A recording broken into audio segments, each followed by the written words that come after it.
China, home to 1 in 5 of the planet's population. The superpower the world fears, but few really know. Ken Hom is the godfather of Chinese food. Heaven on earth. He introduced the wok to the West more than 30 years ago. This is the way you should be cooking it. Cheng He Huang is leading the next generation of Chinese cooks. I'm just going to chop off the head. With a modern, inventive approach to the cuisine. Like ducks playing in springtime. Lovely.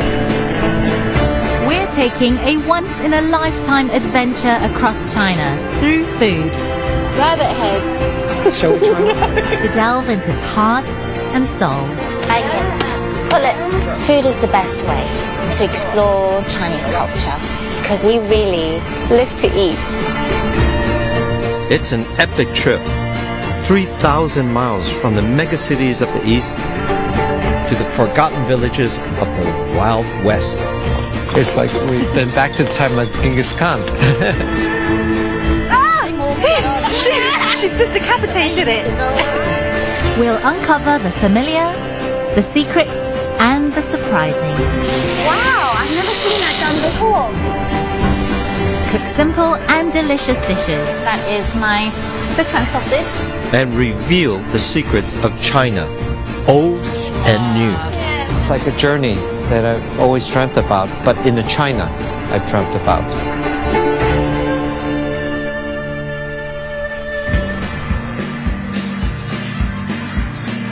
We left the heaving megacities of eastern China far behind.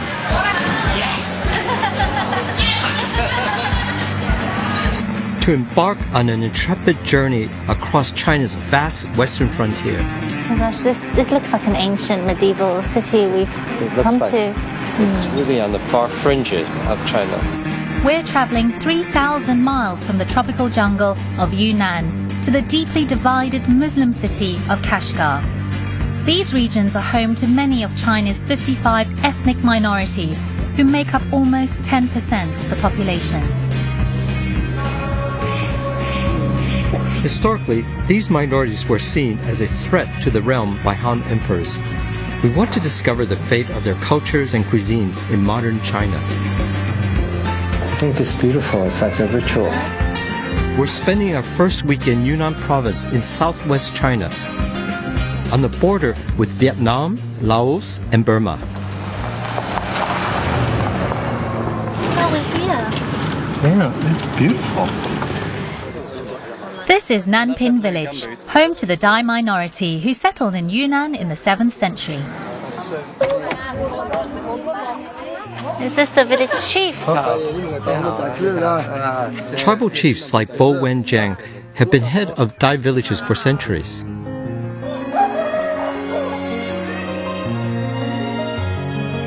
Once an hereditary post, today chiefs are elected by villagers and report to their district Communist Party government.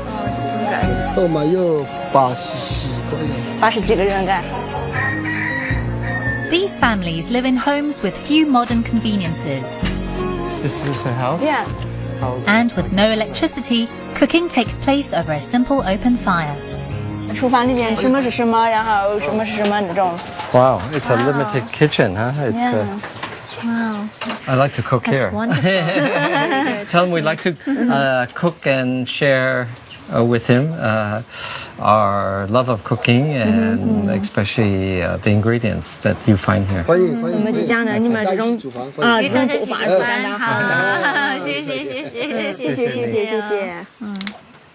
We'll be cooking for the chief later.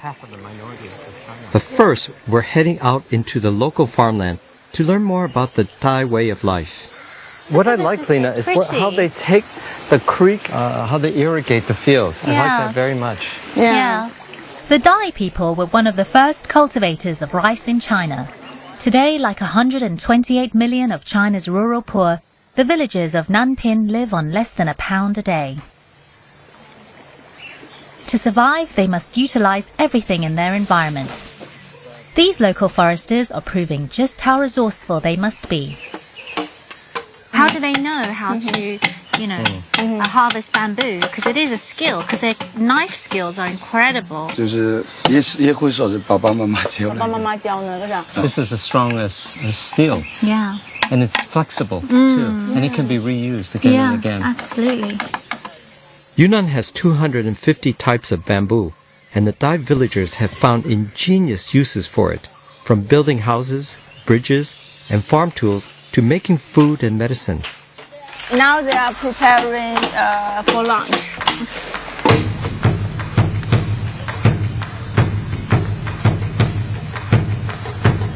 For these foresters who spend long hours working up the mountains, one bamboo tree will provide them with all the kitchen utensils they need to make lunch on the go. When the food is prepared, they put the food in it. It's a big bowl. Look at this, they've made these as well. I like this. I want one of these. Yeah. Now they are making chopsticks. Oh, they're making Brilliant! chopsticks. They're Bamboo making chopsticks. Amazing. Can they make us a bamboo steamer to take home as well? Yeah. 我们如果上山去，干了冬的话，就是不回来的话，就在山上去做。我们就只带的这些，刚才我们看的那些东西，我们只带的那些，我们就在山上自己去做。哦，这样子啊。我们从家里面出去背的那些锅啊、碗啊都比较麻烦嘛。 Everything here is sustainable, natural. Yeah. The men are making 2 dishes for lunch using the bamboo stalks. Oh, they. So first the aromatics. Oh, okay, the aromatics. Yum. Make it. That looks great. First is a fragrant chicken stew with chili, ginger and Vietnamese mint. The ingredients are stuffed inside the bamboo stalk, water is added, then rolled up banana leaves are used to seal the contents to keep in the moisture. This shows what Chinese civilization and food is all about. Ingenious. Wow. It's ingenious. Because it's using everything from your environment in a nice way. The second dish is made of glutinous rice and peanuts, which are packed inside a smaller bamboo stalk. My It's not grandmother too always much. said, don't waste rice, because each grain of rice is like a bead of sweat. Yes. Because it takes such hard work and backbreaking to collect each grain. Now he said you can cook it. Okay. Both bamboo stalks are put on the open fire to cook for about half an hour. Certainly a new thing for me. I've never seen anything like this. And I think it's fantastic. So he's stirring. I think this ritual shows that China is still very agrarian. Almost half the population has moved to the urban areas. But still, it has a very rich agricultural heritage. And I think this type of ritual expresses that. Chicken is done. Oh, it's finished. done. Yeah, let's it's just. finished. That Chicken looks good. stew. Oh, wonderful. There goes the head. The head. Oh, now he's going to crack it He's open. cracking it open. Oh, that looks good. Wow. 谢谢。谢谢你们，谢谢。 Because of all the herbs. It's spicy too. That's Oh, wonderful. that is really wonderful. There is that bamboo Yeah. fragrance, and that Which is sort of very really unusual. beautiful, delicate sweetness. It's beautiful. They have their tradition, and it's nice that they maintain it. Who needs the hand? The eldest here. No, thank you. There's some Chinese tradition I don't like.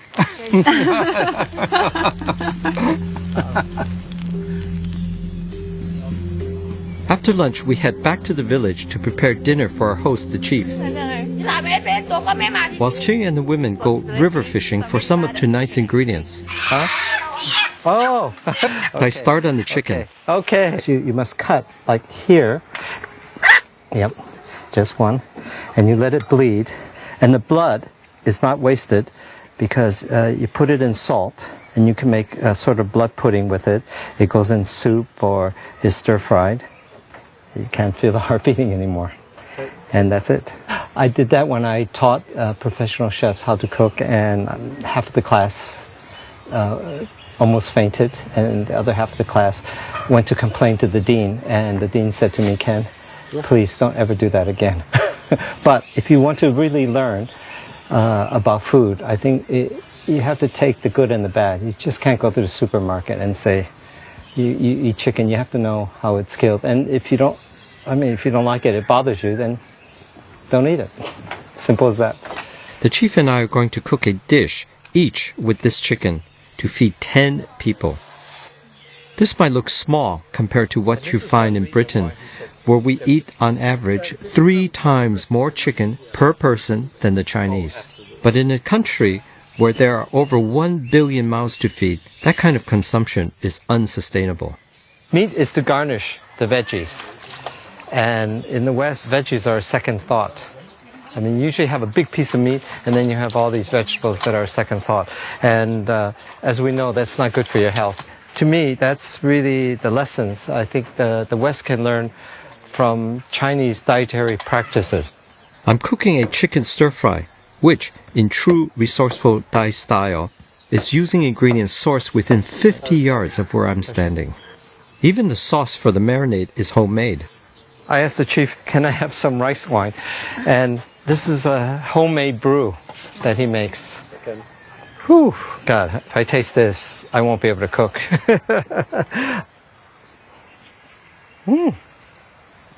That's, wow. I think I better give it to the chicken. I'm leaving the chicken to marinate for half an hour in light soy sauce and the chief's home-brewed rice wine. 那鱼在哪里? The Dai ladies do all the fishing for their village. There are more than 600 rivers and lakes in Yunnan, with millions of people depending on them for food and water. I've never seen this unique way of fishing. They're just upturning rocks and, getting really in there. So it's very clever technique because you kind of sandwich the net between your feet and then you use your hands to bring the vegetation and the seabed into the net. Oh, she's got 2 big ones. It's just a river fish. 螃蟹, crab. Living below China's official poverty line, the Dai women can't afford to overlook any potential source of protein in the river. She said that you can eat this. Looks like some weird river centipede thing. I was like, oh. She's just decapitated it. She can eat that. She said it's delicious. They really have a respect for the environment. They said they don't fish every day, which means they give the river a chance to recover and the fish to, thrive. Có phải tí tao áo cá pa man ko, mơ say mồ say van có sơi đi say tiếng ở bên kia trên ấy.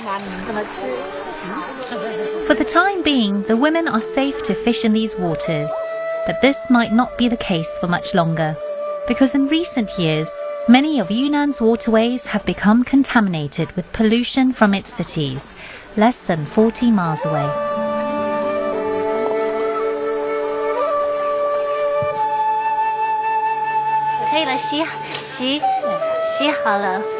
Back at May's house, we're going to prepare our river catch. And a lot of the fish is still alive. Did you see that? Just with one knife cut, she guts it and gets rid of the intestines and the belly in one fell knife swoop, even though the fish is so small. She just rips the head off and the tail off that sort of centipede. I came to China to expand my knowledge of Chinese cooking. Learning how to gut a centipede is certainly doing that. Women know how to cook. And also that the men wash the dishes. I understood that bit. I don't understand. Men don't understand. They only know how to eat.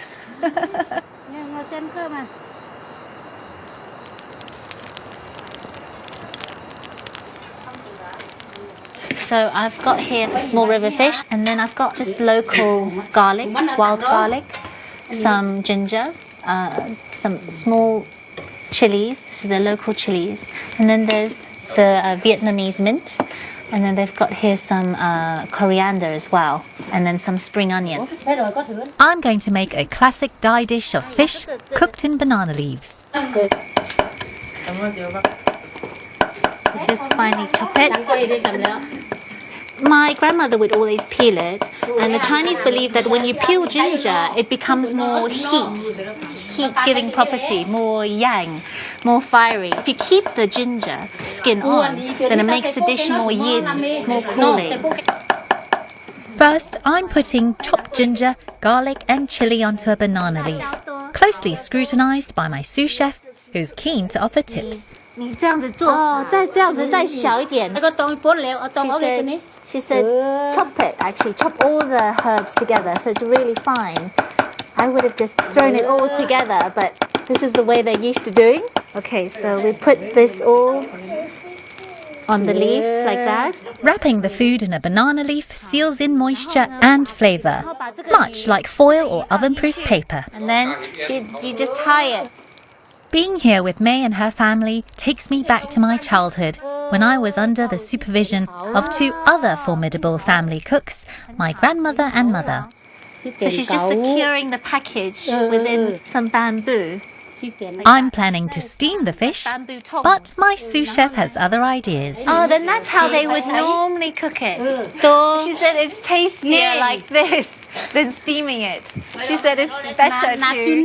She said if you steam it, it doesn't taste very good. While it cooks for 20 minutes, May offers me an appetizer. 小小的.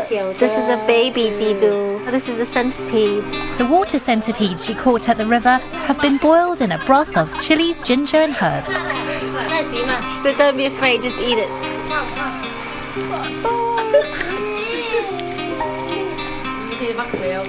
It's like texture like prawns. It's like river prawn texture, river shrimp. It's not bad. Not bad actually. At the chief's house, he's doing his bit to prove that not all men are useless in the kitchen. He's making chicken soup with ginger and chili. His dish is relatively simple. He's very smart not to do anything complicated. But I think people don't realize, when you're cooking at home, you should keep it really nice and simple. I'm using chili and garlic to make one of my favorite dishes, chicken stir fry with fresh herbs. I'm just going to put my chicken in. Okay. And adding the marinade in there. I'm going to add all my lovely herbs here. This is what I love about Chinese food. All you need is a wok, a flame, and fresh ingredients to make a simple and delicious supper. To go with the chicken, I'm making a classic Yunnan dish, pineapple rice. Ginger, a little bit of salt. I'm going to do our rice. The key ingredient in this dish is pre-cooked cold rice, ideally a day old, stir-fried in very hot oil. To break up the clumps, give the rice a good stir. Then add the pineapple and fresh mint.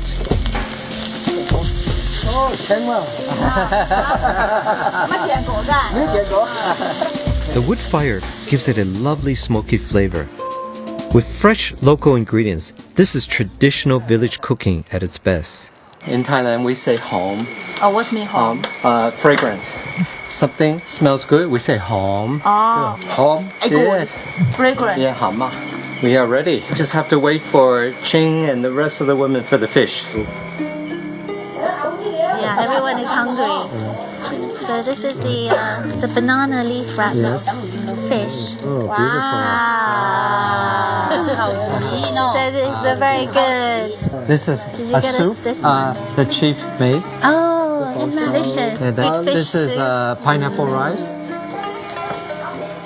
Didu. You know what you just ate? No. It's a centipede. Oh, that's an interesting flavor. Yeah, it's quite sweet. Yes, but I wouldn't order it every day. Oh, this rice is delicious. Good? Mm. 好吃，好吃，好吃。 So inspired by the use of the local ingredients, fishing for your own fish. You can't get fresher than Right. that. Isn't that just wonderful? They're really close to the earth. Nature, yeah. Yes.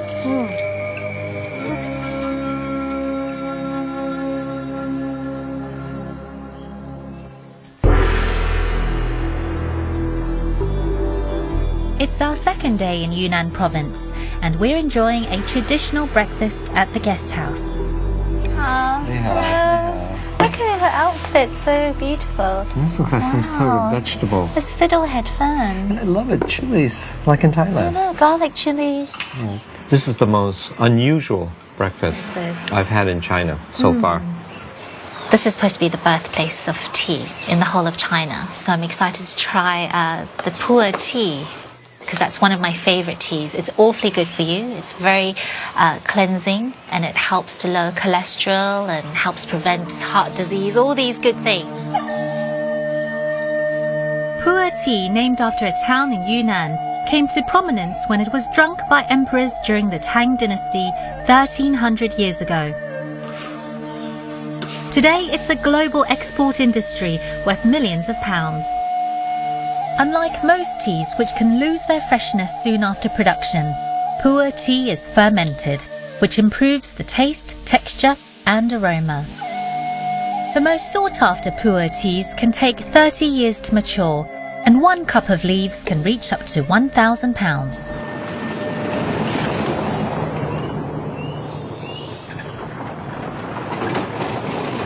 After a 2-hour journey, I arrive at the tiny village of Zhanglang, home to the Bulang minority, who have been growing, tending and harvesting tea for thousands of years. Oh, look. There's some tea being dried in the sun. It's a very underdeveloped part of Yunnan.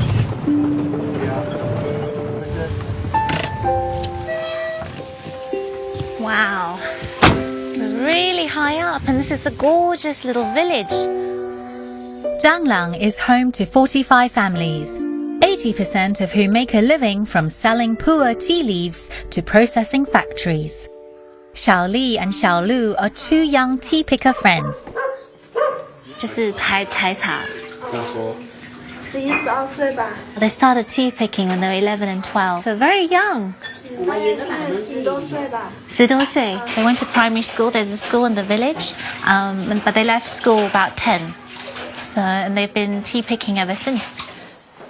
We head outside to the plantation so the girls can show me the ropes.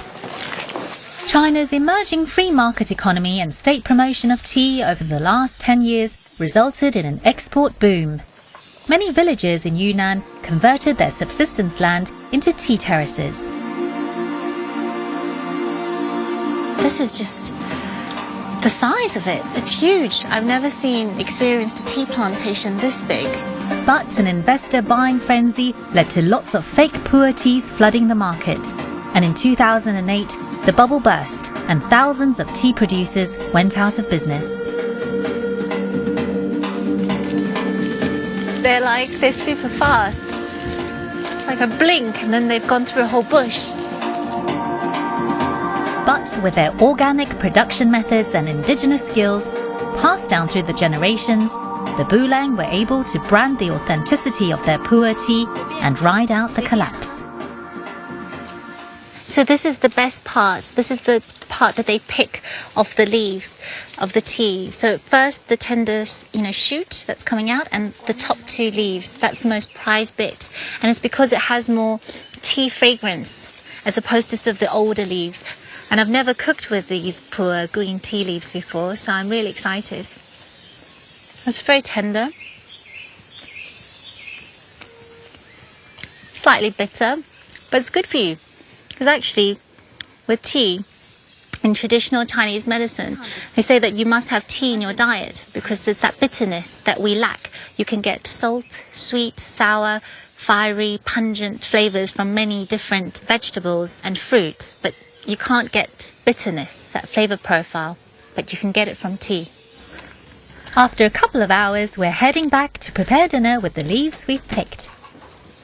I think the grandmother is the culinary expert. She's looking at me out of the corner of her eye. Even though I've been cooking for years, it's always a little nerve-wracking entering another woman's kitchen. 小一点，大一点。No, she was saying that normally they cut the chicken into smaller pieces, but I haven't cut it small enough. For dinner, I'm making chicken infused with pu'er tea leaves. First, I'm adding freshly picked leaves and chicken to the hot oil in the wok. I love it. It's really woody and smoky from the wood fire underneath. After stir-frying for about 4 minutes, I add a cup of pu'er tea made from sun-dried leaves. Okay, so I'm just going to pour the tea in together with some of those leaves. Now I'm going to just slowly let the chicken infuse with the flavours of the tea. So a quick taste of the seasoning. You know, that the infusion, that soup base has now become really sort of bittersweet, you know, from the chicken. It's really delicious, actually. I quite like the idea of putting some of these pea aubergine in, just a handful. What I might do is just add another element of sweetness, and that is from the leaves of the local pumpkin plant here. So I'm just going to toss that with the pumpkin leaves in this tea chicken broth. And then, yeah, we're good to eat. If you want to try this recipe at home, you can use green tea leaves instead of pu'er and substitute the pea aubergines with diced purple aubergine. Now it just remains to be seen what Grandma makes of my efforts. How much? Yeah, she said 味道还好. She said, yeah, the flavor is good, not bad.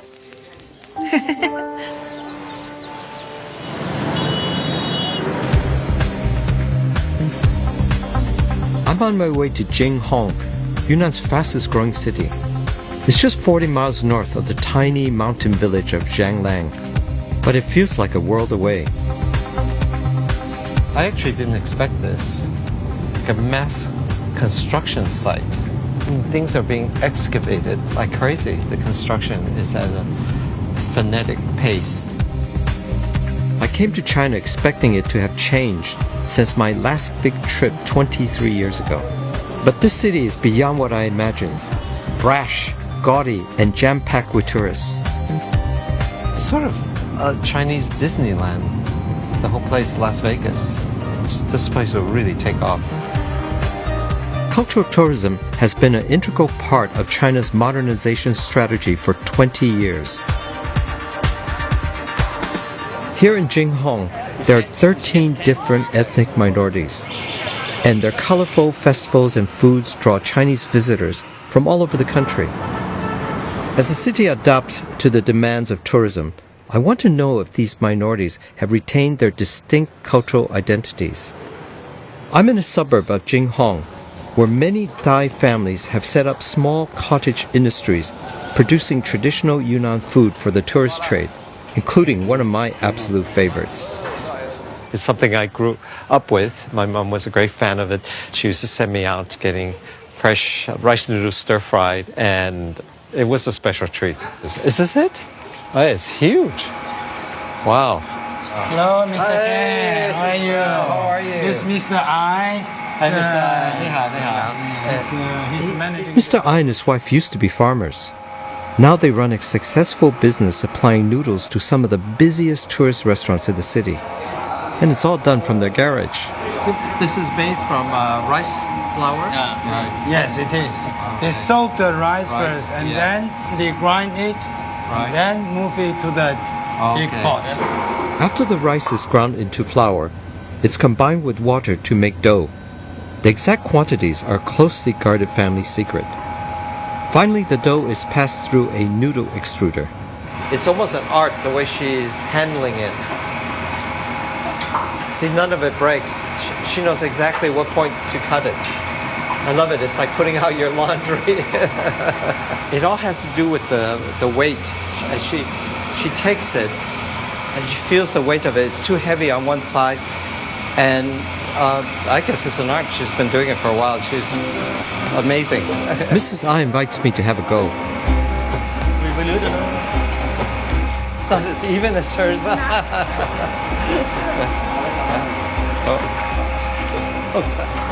What a mess.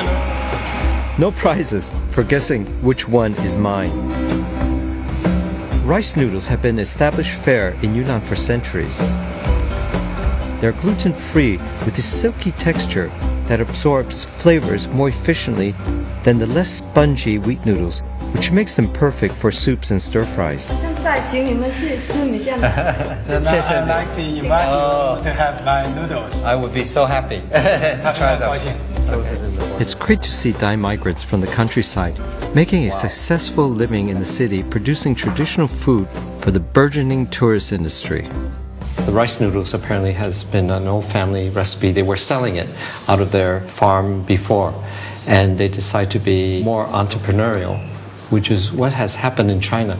You have these very small families that are starting businesses like this. This is really the base of capitalism. And who knows, maybe in the next 30 years there'll be a gigantic corporation based on this family recipe. Very curious. After breakfast, Mr. Ai is keen to show me around his house. Oh, nice living room, a nice sofa. Oh, that's their son? Oh, 这是你的儿子啊。 oh, he's very cute. How many bedrooms? 有4间。 Four bedrooms. Wow, it's very, very big house. 我家还算小的，家还能大。 His house is smaller than others. Oh, really? Their neighbors is much bigger. Neighbor is much bigger. Yeah. Business is clearly booming for Mr. Ai, and things can only get better with 1.5 billion pounds earmarked for tourism development in Jinghong. There's an airport over there. Wow, that's the airport? Yeah. It's under construction now. So many tourists will come and they need more airports to meet the demand. I see. This tourist city might have a Disneyland feel to it, but from what I've seen today, the minorities here are really embracing the opportunities it offers. And it's not at the expense of their cultural and culinary traditions.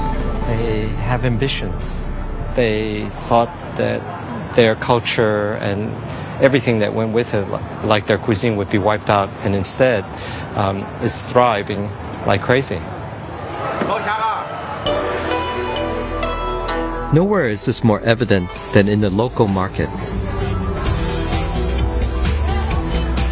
This is exciting. It's things I've never seen before. These local ladies are so elegant with their gloves. This excites me. Wow, this is beautiful. It's our final night in Yunnan. Ching is about to join me in Jinghong, so I'm picking up some local ingredients for dinner. Now, this is something I really wanted to try here, especially in Yunnan, because Yunnan is famous for bamboo. So several bamboo shoots would be nice. We have tried these noodles before, and I want to try one of my favorite. These are rice noodle as well, and it's actually been partially cooked by steaming, and it's again made with rice flour and water.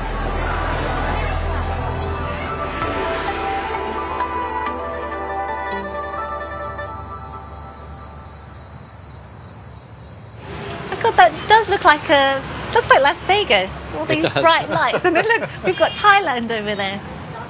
Since rice noodles are a specialty of Yunnan, I'm using them to make one of my favorite dishes, stir-fried rice noodles with broad beans and bamboo shoots. It's really important when you cook rice noodle is get the flavor of the wok, right? I love that smoky doorway. I'm going to add a tiny bit of so this great. lovely chili oil.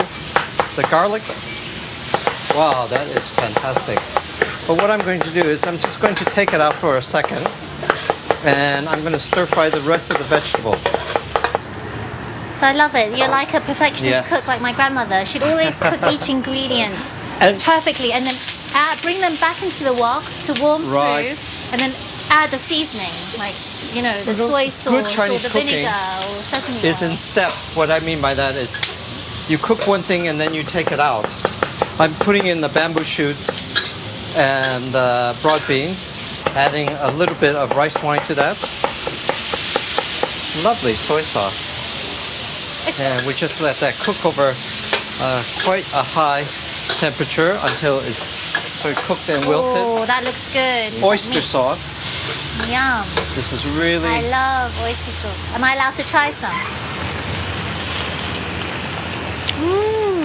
Oh, that's so good. That is delicious. This dish is really Yunnan for me, especially with this rice noodle, which is very unusual, soft, and It's really delicious. Chin, I don't know about you, but even with all this incredible change in this place, I don't think the food will change, simply because of its long tradition. They're so proud of their produce. And for me, the way when I saw the tea farmers farm their farm and, just if that tradition has been going thousands of years, I know for sure tea and food go hand in hand. Their food will absolutely be preserved. So good. To Cheers, Yunnan. Ken. And it's food and it's people. And to poor tea and the beer. Yes, absolutely. And Disneyland. Disneyland.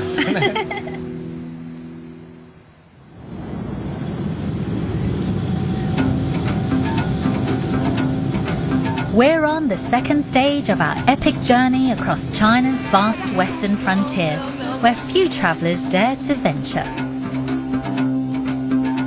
After traveling more than 3,000 miles northwest, we arrive in Kashgar, in Shenzhen province, which lies on the borders with Afghanistan and Pakistan. Kashgar is home to a veiled minority, whose culture is at odds with the modernizing zeal of the ruling Han Chinese. Gosh, this looks like an ancient medieval city we've come to. It's really on the far fringes of China. This city was once a major center on the Silk Road, the 7,000-mile trade route that connected China's Yellow River Valley with India and the Mediterranean. Today, Kashgar is a deeply divided city. In the old town, the Uyghurs, Turkic Muslim people from Central Asia, strive to preserve their ancient culture and religious practices. While in the new city, the recent influx of Han Chinese, who make up 92% of China's population, build their skyscrapers with the riches of the region's oil and gas. This is where the Far East meets the Middle East. I don't feel like I'm in China. I feel like I'm Central Asia, but it's not China. It's where there have been violent protests from disenfranchised Uyghurs against the Han Chinese. And where tradition and modernity are in open conflict. We've come to the market to find out if Uyghur culinary and religious customs are surviving in this ethnically divided city.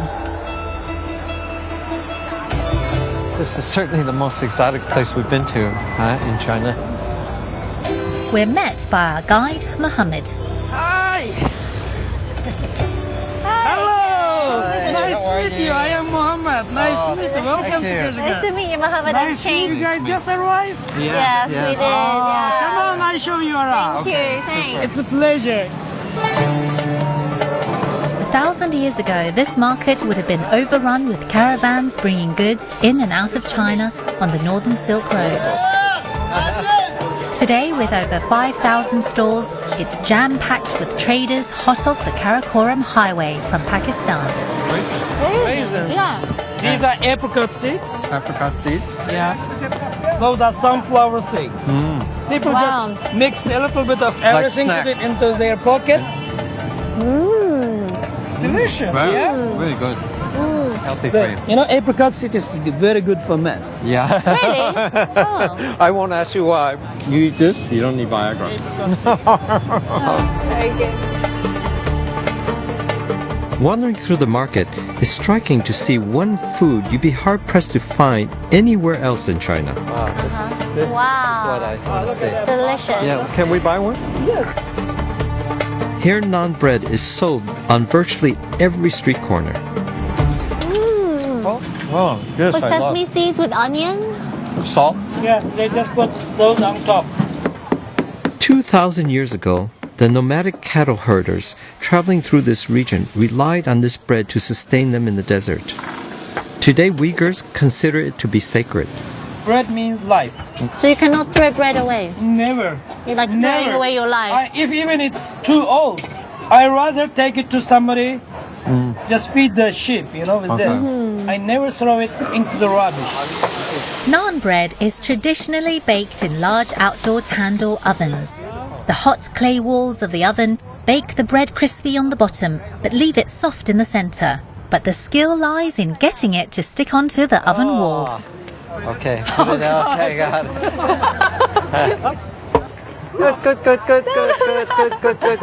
Good. Push it. Oh my God, it's falling down.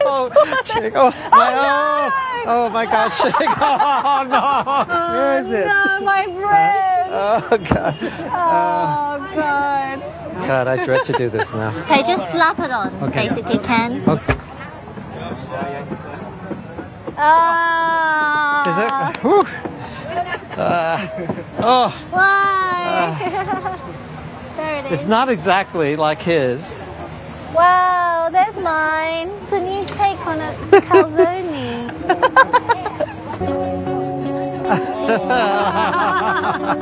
Poor chick. Hey, this could be a new innovation here, this style of bread. Huh? It's a new way of eating.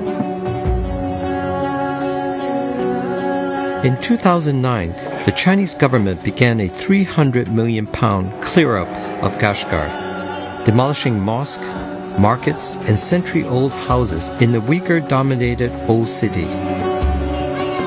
How many people still live around here? About 200,000. More than half of the population of the Kashgar city are living in the old city. Right. It's really packed up. Is it because it's convenient and? Because they've been living in this town for many, many generations, about 1,000 years. And, they grow up here, they like their home. Most of the houses are inherited from their, parents and grandparents. Everybody knows each other in the neighborhood. Right. Many Uyghurs are trying hard to resist assimilation with the Han Chinese, and one way they're doing it is through food. One thing us Cantonese don't eat much of is lamb, but in Kashgar, it's both a ceremonial and an everyday meat. And every Kashgari knows there's only one place to buy it.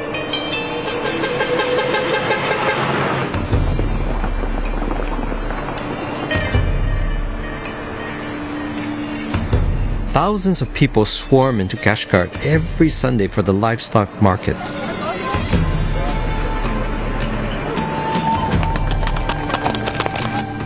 It's a disorientating cacophony of animals, car horns, and bartering traders.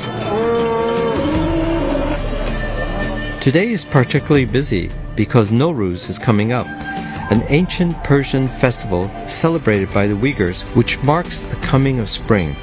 And lamb is as essential to that as turkey is to a British Christmas. With the market so busy, we're relieved to have Muhammad's friend Wahab to show us around. This animal market has a history of more than 2,000 years. Wow. It's crazy. I feel like we've stepped back in olden times. It's like we've been back to the time of Genghis Khan. Yeah. We're meeting the #1 roast lamb chef in Kashgar. He's got an order for a New Year celebration and is here to find the best sheep. Hello. This is one of the best quality sheep. 2 years old. 2 years old. 3 years old. You can tell by the teeth. Yes. I mean, why would they buy a 3-year-old? Is there a difference? Yes, if it's younger, it's more better quality. And also the taste of the sheep is more delicious. If the sheep's ear is bigger, it's much better. Oh, really? Yes. Oh. For taste? For taste and for breeding. For breeding. For breeding, yes. We're keen to know how the chef is going to prepare and roast the lamb, so he invites us to his kitchen to observe an age-old tradition. Hello. Hello. This is the sheep? Yes, this is He's sheep. going to slaughter? He's going to slaughter it here. It must done by a halal way. If it's not, it's not possible to eat. Before he slaughter, he must read the Quran. Just he's reading Quran and slaughtering. 39-year-old Azmajan has been in the business for 15 years, learning his skill from his father. It's very quick. That's fast, huh? After the sheep is slaughtered, air is pumped into the skin to make it easier for the chef to remove it. He's a real expert. He is a real expert, huh? The Muslim people, we don't eat the blood. We don't eat the blood. That's why you don't save it. That's why You don't save it, yeah. You don't save it. Because we keep the blood, chicken's blood, pig's blood, and we make little like rice cakes and we grill it. Sausage. We don't. It's actually quite good, no? No. It's reassuring to see that a centuries-old Islamic culinary tradition is still going strong. It's like an eggy, starchy wash. And also when it's roasted, it's not burned. Oh, Yeah. this protects it from burning. Burning, yes. It's not what I expected to look like. Huh? No, aşo dadlardan bölek dadlarını dadısınmışlar aşk kıygamı dedi. Meni çoğundadan dadisi çoğundadan mağdada meni tağım peş oldu skipti. Grandfather and grandfather's father. Yes. Doing this. Oh, so many Many generations. generations. And his two uncles. Here's the number 5. Wow.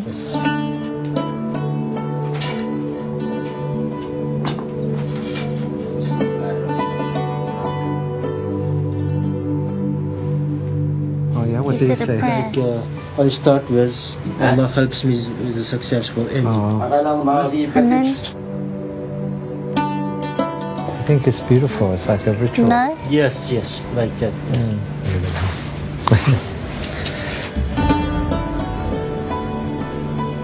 The chef has asked me to make a dish to complement the lamb for the New Year's feast. God, I've cooked a lot of places in my time, but this beats it. I want to use local ingredients, but with my Chinese style of cooking. There's the chef's daughters over there. They look like him. I'm making my version of a very famous Uyghur dish called polo. This is rice pilaf, flavored with onion, fine strips of carrots, dry fruit, and nuts. I have a little bit of water just boiling here, which I've flavored with some saffron that I got at the market. The saffron should go into hot water. This helps to release the aroma that will infuse the dish. I am also adding a pinch of salt and a teaspoon of cumin. It'll be flavorful. Cumin isn't a spice we use much in Chinese cooking because it's got such a strong flavor, but it's very popular in Middle Eastern dishes. When the oil is hot in the wok, add 2 chopped onions and stir fry for about a minute. Then add the carrots, salt, and pepper, and stir fry for another couple of minutes. I'm just putting in some celery. I'm trying to use everything that's in their resources. That's local, yeah. I'm going to cover that because that will maximize the temperature. This should be left to simmer for about 8 minutes. I have here some lovely pistachio, apricot seeds, and some raisins. We're really here at the crossroad of East and West. And this is very Middle Eastern, using all these nuts. Yeah. Next, the rice goes in. Well, this rice is a little bit like short grain. Just warm it up. What I'll add is my liquid of water and saffron, a little bit of salt and spices. Finally, add the pistachio nuts, apricot kernels, raisins, and chopped celery leaves.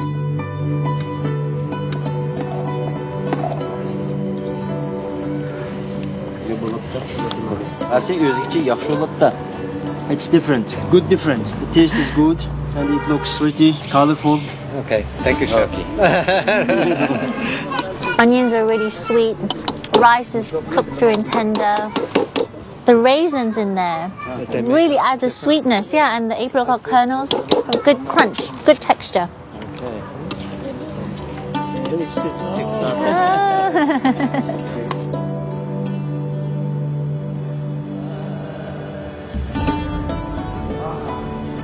Wow, that's amazing. Wow. That's cute. That's great. Yeah. It looks so ceremonial. After a few embellishments, the lamb is ready to go to the New Year's feast. Nowruz is the most important date on the Uyghur calendar. So it's an honor to be able to deliver the lamb and my rice polo to a family celebration. So Ken, we go to the men's party, and Chen, you go to the ladies' party here. Okay, so it's separate. It's separate. Separate. Okay, that's nice, isn't it? But that's their culture, so something I'm not used to. So is this a tradition that men and women eat separately? Yes, that's our tradition. Yes. Is that every day or for No, occasion? once a year. Once a year? Once a year. Yes. Other times they eat together? They eat together. Yes. Oh, okay. So how will the women have the lamb?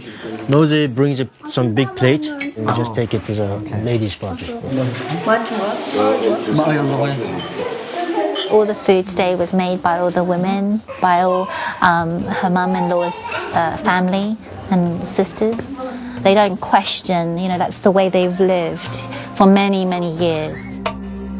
I'd like to wish them all a very prosperous New Year. 할머니께 영식을 무바락 하셨네. Bayram Mubarak Busu. Bayram Mubarak Busu. That's something I'm going to try. We've left the New Year celebration behind to go to Muhammad's house, where we've been invited to his family's Nowruz festivities. Muhammad, this is it? Yes, you're right. Wow. Yeah. Once again, we're entering the domain of a formidable group of women. This is my mother. Hello. This is my wife. Hello. This is my uncle's wife. Hello. This is my younger sister. It's going to be a real privilege to cook with these women, particularly as men are usually banned from their kitchen. Wow, Muhammad, your wife is really quick, really good at making the noodles, huh? Everything is prepared by hand. It tastes better. I agree. I agree. The Uyghurs, like Italians, are pasta specialists and claim to make 72 different varieties. Today, the ladies are making 2 family favorites. So the thickness should be all the same. Muhammad's wife is showing me how to make lakhman, the famous hand-pulled noodles of this region. Okay. I said, wow, this is quite a thick noodle. And she said, no. It goes to another stage. We kind of pull it to make it thinner. It's a 2-stage process. First, we roll the dough, made of flour and water, into long sausages.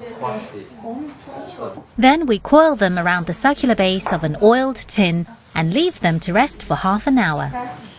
那你通常你很忙吗？有时间做像这样子吗？一般下午下班走的时候可以做，然后是现在特别忙，一般就是1个星期只能休息。Oh, the dough is ready now. 休息的时候做。我觉得他休息给他们丈夫给儿子做饭，我就觉得高兴。Meanwhile, Mohammed's mother is making chokora, which is a dumpling soup. So this is for the dumpling. How long she's been making these dumplings? Mishta çöçüğü ritvatqını qancha yil oldu seni? 15 yil bo'ldi. About 50 years. I could just tell by the way she moves. She's very skilled. First she rolls out the dough, which is made from egg whites rather than yolks, so that she can stretch it out more. Instead of having a very big thing to roll, she rolls it like on one thing.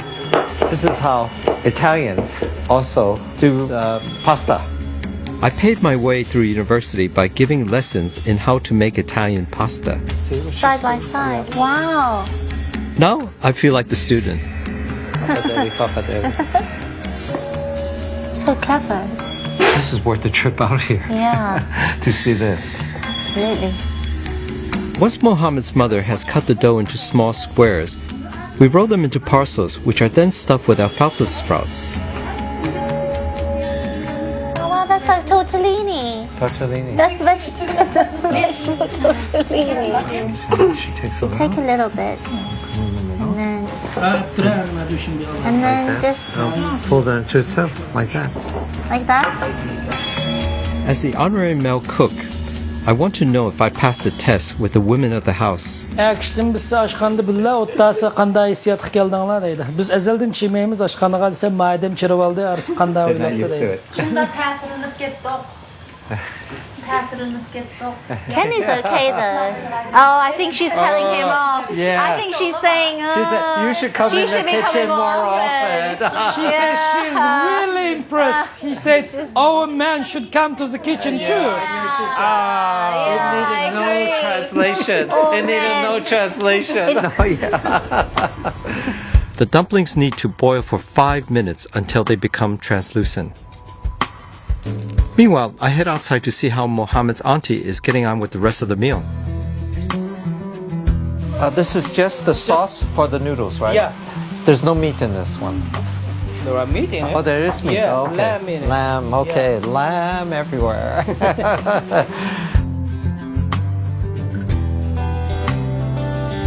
I'm helping Mohammed's aunt finish the lahman noodles. The first step is to pull each length of the noodle onto an oiled board. just pull. She's kind of working the dough, spinning it. Then she winds the noodles around her hands. And now for the most difficult part, stretching them out. It looks like she's playing cat's cradle. Wow. Wow. Holly, how? Then they go into a wok of boiling water for 3 minutes. She took it like that. This is a long piece of noodle. Bang it. Pull it. Bang it. Slap it against the board. That's it. Ta-da!